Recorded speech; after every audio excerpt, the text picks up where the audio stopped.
Everyone, welcome to the course on universal human values. So today we'll discuss about module 4.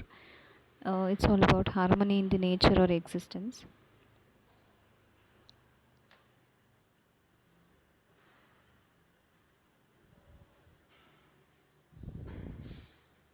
So these are the content textbooks. So let's discuss about understanding harmony in the nature and the nature's interconnectedness.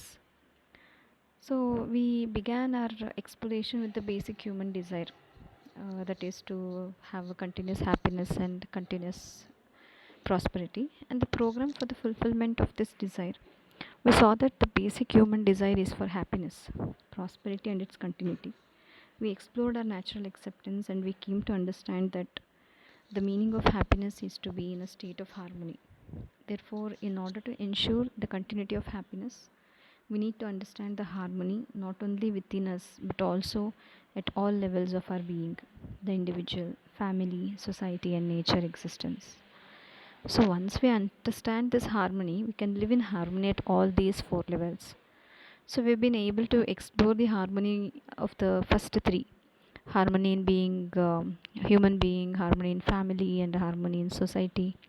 So, we've seen that a natural acceptance is for living in harmony as an individual, in a family, and in society. Now, the question is it possible to live in harmony at these three levels? Of course, there is a desire for it. We have the natural acceptance for it, but is it possible? Does nature provide such an opportunity, such a possibility? In other words, is there provision in nature, in existence, for living in accordance with our natural acceptance? Is it possible to live in harmony as an individual, as a family, as a society, in nature, and ultimately in the whole existence? So, if nature and what do you feel? Is interconnectedness, harmony, and mutual fulfillment inherent in nature?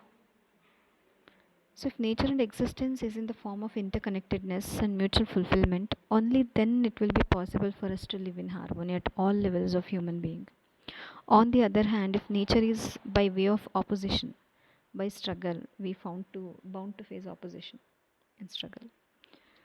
So let us see nature as collection of units. When you hear the word nature, perhaps you think of mountains, forests, oceans, and plains.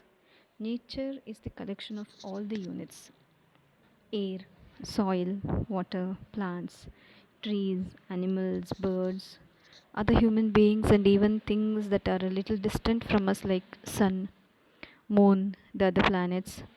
So when we look around, we see all kinds of units. For example, in a classroom, there may be units like chairs, tables, copies, pens, blackboard, projector, laptop. But outside the classroom, in a garden or forest, we may see other kinds of units: trees, shrubs, butterflies, flies, birds, animals, ponds, stones, etc. If we look further, we see the moon, sun, stars, the earth itself. All of these are units. Some units, like atoms and molecules, are very small in size, so small that we cannot even see them with our eyes. On the other hand, some units are very large. Our Earth is a large unit. It has a mass of about 5.97 into 1024 kg and a diameter of around 12,700 kilometer.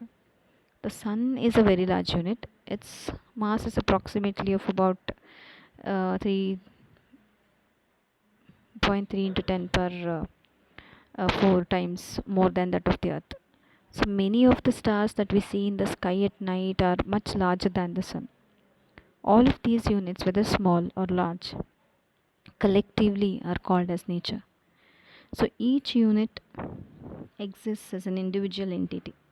It occupies a certain volume and has a definite shape and size. Units can be counted 1, 2, and so on. However, there are a very large number of units that comprise nature. So, classification of units into four orders. Although the units are innumerable, they can still be classified into just four groups or four orders: physical order, bio order, animal order, human order. It is relevant to classify the units based on their common intrinsic properties. Like physical order includes units like air, water, metal, and so on. Bio order includes grass, plants, trees. Animal order includes animals and birds. Human order includes human being. So this is a very important point, because if we can understand the basic properties of each of these four orders, we can understand the properties of all the units in nature. Similarly, if we can understand the interaction between few units of each order, we can understand the interconnectedness among all the units. This is what we intend to do. Interconnectedness and mutual fulfillment among the four orders. We have explored the cyclic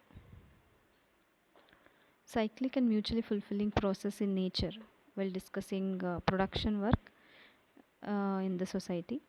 That was from the point of view of articulating a nature friendly production process. While the content is almost the same here, the focus is on understanding the inherent interconnectedness and mutual fulfillment among the four orders. We have restated this description accordingly in the next few figures, like for the completeness. Uh, the units of the physical order, like soil, water, and air, provide the basic material for plants to develop, survive, and grow. Wherever the soil is fertile and there is sufficient water available, seeds germinate and plants grow. In this way, the units of the physical order nourish the units of the bio order. Similarly, when the leaves, flowers, and fruits of plants fall to the ground and degenerate, they get converted back into soil. These plant residues are manure for the soil, making it more fertile. Plants also help in maintaining the level of oxygen in the air, participating in the water cycle on the earth, and so on. So, in this way, the units of the bio order fulfill units of physical order. We can also see that the soil gets converted into plants and the plants get converted back into the soil. From this, two observations can be made. The process is cyclic. Soil is getting converted into plants and plants are getting converted into soil. The process is mutually enriching, mutually fulfilling. In the process, the plants are getting enriched by the soil and the soil is also getting enriched by the plants. This soil plant interaction is an example of the interconnectedness and relationship of mutual fulfillment between the physical order and the bio order. Try to observe other such interactions between these two orders. Now, if we observe the animal order along with the bio order and physical order, we can observe interconnectedness and interrelationship among these three orders. Animals and birds depend on plants for their food. For example, a cow eats grass, unit of bio order, as its food. In turn, the cow is also fulfilling for plants. Animals and birds help to spread the seeds of plants from one place to the other. They protect plants from harmful insects and pests. Similarly, the units of physical order, like air and water, are essential for animals to survive. In turn, animals enrich the soil, their dung and their dead bodies act as very good manure, which makes the soil fertile. In a forest, we can observe that these three orders exist together: soil, ponds, rivers, air, rocks, and metals, the units of the physical order. Varieties of lush green shrubs, plants, and trees, as well as different types of healthy animals and birds, they are together. They are interdependent and interconnected. They are related to each other in a mutually fulfilling manner. They enrich and fulfill each other. So that's how a forest is. It is interesting to note that this process has been going on in the forest without any human involvement. You can see that we don't have to do anything from the outside for all these orders to enrich each other. The supply of manure or irrigation is not required in a forest. It all happens on its own. That is the way nature is. In fact, as time passes, the soil becomes more fertile, the water is stored and becomes available throughout the year. So, various types of timber, fruit, flowers, and keep growing.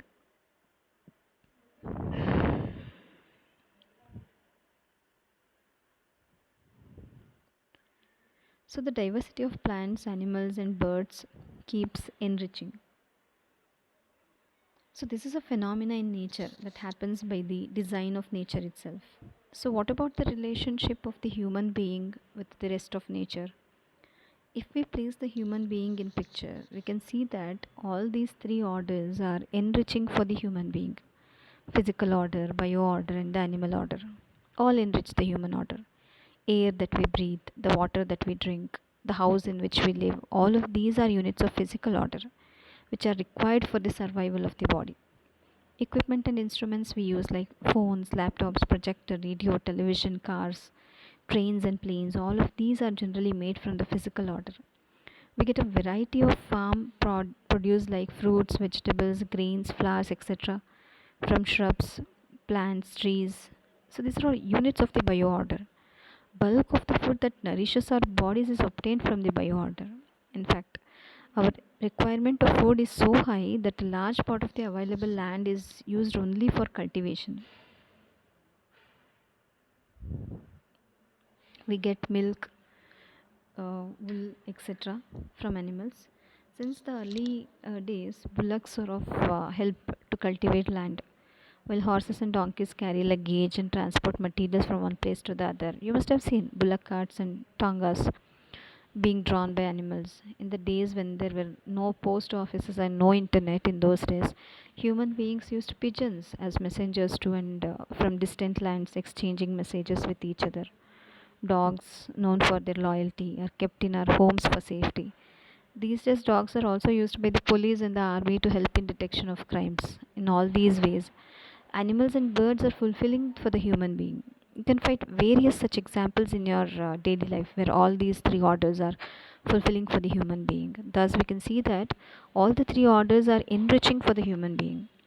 Is the human being fulfilling for the other three orders? That's a big question. Human being is not only fulfilling for the other three orders, rather it is dominating and exploiting them to extent of global warming and climate change.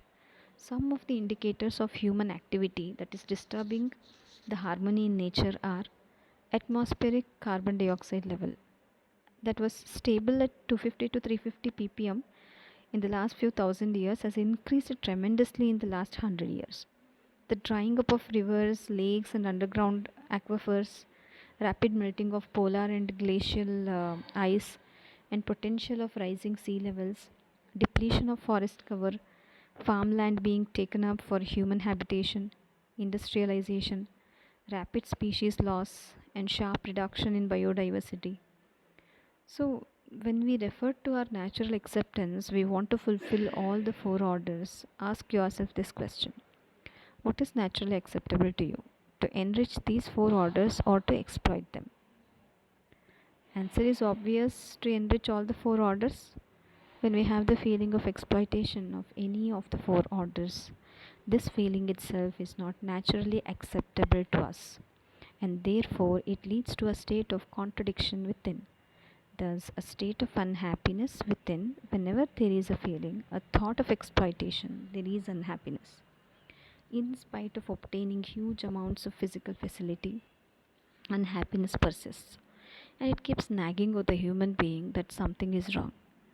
If we become aware of it, the unhappiness is just an indicator of disharmony and can point towards need to understand and then to live in the harmony.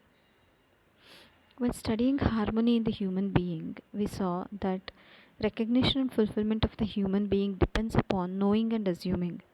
In the absence of knowing, when human beings are living based on only on assumptions, they may or may not be able to ensure mutual fulfillment in their behavior and work all the time. Though human being has the natural acceptance for mutual fulfillment in the absence of right understanding, this mutual fulfillment is not ensured. Once human beings understand the mutual fulfillment among the four orders, they can be fulfilling for the rest of nature as well as for other human beings.